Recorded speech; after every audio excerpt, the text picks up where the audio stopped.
प्रधानमंत्री ने कहा है कि 2047 तक भारत को विकसित राष्ट्र बनाने में प्रवासी भारतीयों की अहम भूमिका है। श्री मोदी ओडिशा के भुवनेश्वर में 18वें प्रवासी भारतीय दिवस का औपचारिक उद्घाटन करने के बाद सभा को संबोधित कर रहे थे। उन्होंने वैश्विक विकास और भारत की विकास यात्रा में प्रवासी भारतीयों की महत्वपूर्ण भूमिका की प्रशंसा की। दिल्ली विधानसभा चुनाव की अधिसूचना आज जारी होगी। अधिसूचना जारी होने के साथ ही नामांकन प्रक्रिया शुरू हो जाएगी। हमारे संवाददाता ने बताया है कि नामांकन पत्र 17 जनवरी तक भरे जाएंगे और 20 जनवरी तक नाम वापस लिए जा सकते हैं। उम्मीदवारों के सुचारू नामांकन पत्र दाखिल करने के लिए दिल्ली मुख्य निर्वाचन कार्यालय ने सभी तैयारियां कर ली है। 70 सदस्यीय दिल्ली विधानसभा के लिए मतदान अगले महीने की 5 तारीख को होगा और वोटों की गिनती 8 फरवरी को होगी। दिल्ली में 1,55,00,000 से अधिक मतदाता हैं, जिनमें 83 लाख से अधिक पुरुष मतदाता और 71 लाख से अधिक महिला मतदाता हैं। सत्तारूढ़ आम आदमी पार्टी ने पहले ही राष्ट्रीय राजधानी की सभी विधानसभा सीटों के लिए अपने उम्मीदवारों की घोषणा कर दी है, जबकि भाजपा ने अब तक 29 उम्मीदवारों और कांग्रेस ने 48 उम्मीदवारों की घोषणा की है। विधानसभा चुनाव में आम आदमी पार्टी, भाजपा और कांग्रेस के बीच त्रिकोणीय मुकाबला होने की संभावना है। प्रयागराज में महाकुंभ का आयोजन 13 जनवरी से 26 फरवरी तक किया जा रहा है। पौष पूर्णिमा पर पवित्र अमृत स्नान के साथ महाकुंभ आरंभ होगा और महाशिवरात्रि के दिन अंतिम अमृत स्नान के साथ ये संपन्न होगा। उत्तर प्रदेश के मुख्यमंत्री योगी आदित्यनाथ ने कहा है कि इस वर्ष महाकुंभ में 40 करोड़ से अधिक श्रद्धालुओं के आने की उम्मीद है। कल प्रयागराज में महाकुंभ की तैयारियों की समीक्षा के बाद श्री योगी आदित्यनाथ ने बताया कि श्रद्धालुओं के सुरक्षित प्रवास की सभी तैयारियां पूरी कर ली गई हैं। आस्था और आधुनिकता का ये महासमागम प्रत्येक व्यक्ति के जीवन में भी कैसे खुशहाली ला सकता है। लाखों लोग इस पूरी व्यवस्था के साथ जुड़े हुए। 2 लाख करोड़ रुपए का ग्रोथ अकेले प्रयागराज महाकुंभ से होने, कैसे आस्था अर्थव्यवस्था को सुदृढ़ता प्रदान करती है, प्रयागराज उसका एक नया उदाहरण बनने जा रहा है। 2 दिन के दौरे पर प्रयागराज पहुंचे मुख्यमंत्री ने महाकुंभ के लिए डिजिटल मीडिया सेंटर का भी उद्घाटन किया।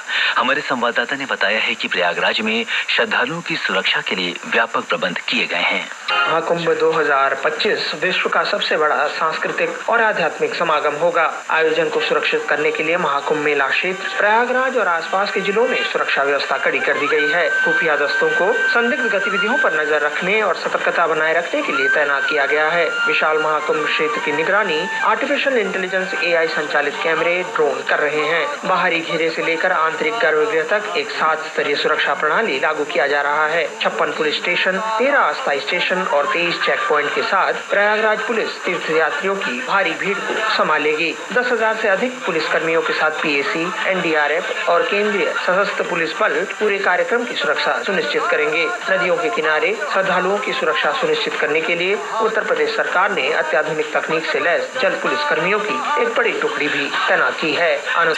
मुंबई के Mazagon dock ship builders limited ने प्रोजेक्ट P75 की 6ठी स्कॉर्पियन पनडुब्बी वागशीर नौसेना को सौंप दी है।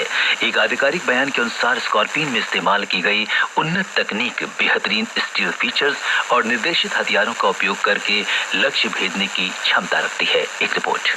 स्टील फीचर पनडुब्बी को रडार और अन्य पकड़ने वाले तरीकों से लगभग अदृश्य रखता है। वागशीर पानी के नीचे या सतह पर टॉर्पीडो और ट्यूब लॉन्च की गई एंटीशिप मिसाइल दोनों से हमला कर सकती है। साथ ही ये पनडुब्बी खुफिया जानकारी जुटाने और क्षेत्र की निगरानी सहित अन्य कार्यों में सक्षम है। वागशीर पिछली 5 पनडुब्बियों से अलग है, क्योंकि इसमें स्वदेशी रूप से विकसित एयर कंडीशनिंग प्लांट और एक आंतरिक संचार और प्रसारण प्रणाली लगी हुई है। इस अवसर पर Mazagon dock ship builders limited के अध्यक्ष और प्रबंध निदेशक संजीव सिंघल ने कहा कि 6 पनडुब्बियां कलवरी, खंडेरी, करंज, वेला, वागीर और अब वागशीर से पनडुब्बी निर्माण करने वाले देशों के विशिष्ट समूह में अब भारत भी शामिल हो गया है। रक्षा मंत्री राजनाथ सिंह आज एरो इंडिया 2025 से पहले नई दिल्ली में राजदूतों की बैठक की अध्यक्षता करेंगे। इस कार्यक्रम में भाग लेने के लिए 150 से अधिक मित्र देशों के राजदूतों और उच्चायुक्तों को आमंत्रित किया गया है। एशिया के सबसे बड़े एयर शो एरो इंडिया का 15वां संस्करण 10 से 14 फरवरी तक बेंगलुरु में आयोजित किया जाएगा। इस वर्ष कार्यक्रम का विषय runway to a billion opportunities है। संसदीय कार्य मंत्री किरेन रिजिजू आज नई दिल्ली में केंद्रीय विद्यालयों को 34वीं राष्ट्रीय युवा संसद प्रतियोगिता 2023-24 के पुरस्कार प्रदान करेंगे। संसदीय कार्य मंत्रालय ने बताया कि केंद्रीय विद्यालय संगठन के लगभग 150 केंद्रीय विद्यालय प्रतियोगिता का हिस्सा रहे। मंत्रालय ने कहा कि इस प्रतियोगिता का उद्देश्य युवा पीढ़ी में आत्म अनुशासन, विविध विचारों के प्रति सहिष्णुता और लोकतांत्रिक जीवन शैली के अन्य गुणों को विकसित करना है। केंद्रीय सूचना और प्रसारण राज्य मंत्री डॉक्टर एल मुरुगन आज केरल के कोल्लम और तिरुवनंतपुरम जिलों में आयोजित कई कार्यक्रमों में शामिल होंगे। डॉक्टर मुरुगन कोल्लम के 2 स्कूलों में सुगाथा सुशोवनम कार्यक्रम का उद्घाटन करेंगे। इस कार्यक्रम के अंतर्गत 126 स्कूलों में 11,340 पौधे लगाए जाएंगे। कोलकाता की एक विशेष अदालत आरजीकर मेडिकल कॉलेज अस्पताल की डॉक्टर के दुष्कर्म और हत्या मामले में 18 जनवरी को फैसला सुनाएगी। डॉक्टर का शव 9 अगस्त को कॉलेज के अंदर सेमिनार हॉल से बरामद हुआ था। कोलकाता पुलिस ने केंद्रीय जांच ब्यूरो के साथ अपनी जांच में संजय रॉय को दुष्कर्म और हत्या के लिए एकमात्र मुख्य आरोपी बनाया है। संयुक्त राष्ट्र की प्रमुख आर्थिक रिपोर्ट में वर्ष 2024 में 6.9% की अनुमानित वृद्धि दर के साथ 2025 में भारत की अर्थव्यवस्था 6.6% की दर से बढ़ने का अनुमान व्यक्त किया गया है। संयुक्त राष्ट्र की रिपोर्ट में वर्ष 2025 में वैश्विक वृद्धि दर 2.8% रहने का अनुमान है। मौसम विभाग ने आज पंजाब, हरियाणा, चंडीगढ़ और उत्तर प्रदेश के कुछ हिस्सों में रात और सुबह के समय घने कोहरे की संभावना व्यक्त की है। अगले 2 दिनों तक बिहार, झारखंड, हिमाचल प्रदेश, ओडिशा और उत्तर पूर्वी राज्यों में भी ऐसी ही स्थिति बनी रहेगी।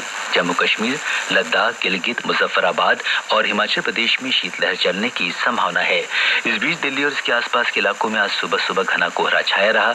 इसके कारण कई ट्रेन और उड़ानों की आवाजाही प्रभावित हुई। दिल्ली आने वाली लगभग 26 रेलगाड़ियां देरी से चल रही हैं।